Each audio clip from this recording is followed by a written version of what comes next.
एक ड्रैकुला अपनी छोटी सी बच्ची के साथ अकेले रह रहा होता है क्योंकि ड्रैकुला की पत्नी को इंसानों ने मार दिया होता है।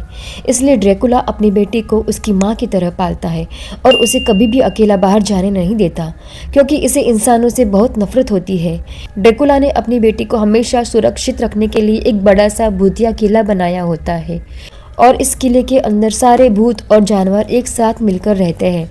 समय के साथ ड्रैकुला की बेटी धीरे धीरे बड़ी हो जाती है और वो इस किले से बाहर की दुनिया को देखना चाहती है, लेकिन ड्रैकुला कभी भी अपनी बेटी को किले से बाहर जाने नहीं देता है क्योंकि ड्रैकुला को लगता है कि इंसान ड्रैकुला की पत्नी की तरह उसकी बेटी को भी मार देंगे।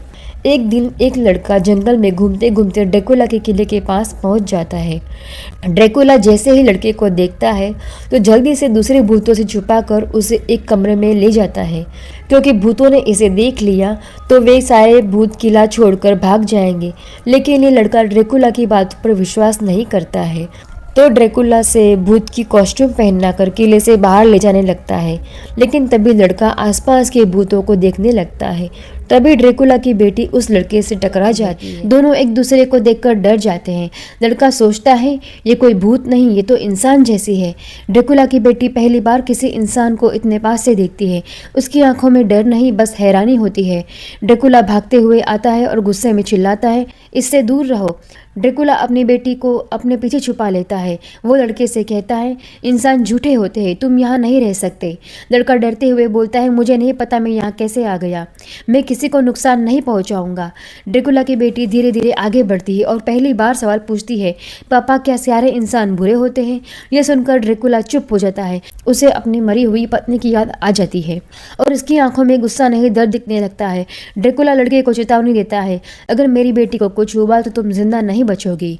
लड़का सिर झुका लेता है। तभी किले के बाहर किसी के चलने की आवाज आती है। ड्रैकुला की बेटी डरकर ड्रैकुला का हाथ पकड़ लेती है और ड्रैकुला सोचने लगता है, क्या इंसानों को यहाँ तक का रास्ता मिल गया? हाथ में मशाल लिए गांव के लोग किले के बाहर खड़े होते हैं। ड्रैकुला समझ जाता है वक्त वापस लौट आया है। ये वही लोग हैं जिसने उसकी पत्नी को मारा था। ड्रैकुला अपनी बेटी को सीने से लगा लेता है जैसे उसे पूरी दुनिया से छुपा लेना चाहता हो। बेटी कांपते हुए पूछती है, पापा क्या ये लोग मुझे भी मार देंगे? ड्रैकुला की आवाज़ टूट जाती है, जब तक मेरी सांस चल रही है तुम्हें कोई छू नहीं सकता। तभी इंसानी लड़का कहता है, आपकी पत्नी को इंसानों ने मारा है, लेकिन मैं भी इंसान हूँ और मैं ऐसा नहीं हूँ। लड़का दरवाजे पर जाकर चिल्लाता है, यहाँ कोई राक्षस नहीं, सिर्फ एक पिता और उसकी बेटी है। भीड़ रुक जाती है। ड्रैकुला की आंखों में पहली बार नफरत नहीं उम्मीद होती है। ड्रैकुला फुसफुसाता है, दुनिया उतनी बुरी नहीं जितनी मैं समझता था। ड्रैकुला की बेटी धीरे धीरे पहली बार किले से बाहर झांकती है और ऊपर देखती है। आसमान में हवा के साथ एक मुस्कुराती रोशनी बह रही होती है। ड्रैकुला समझ जाता है वो उसकी पत्नी है। शायद राक्षस वो नहीं होते जो डरावने दिखते हैं, राक्षस वो होते हैं जो प्यार को मार देते हैं। कहानी अच्छी लगे तो प्लीज़ लाइक कीजिए उस बाप और बेटी के लिए। Thanks for watching.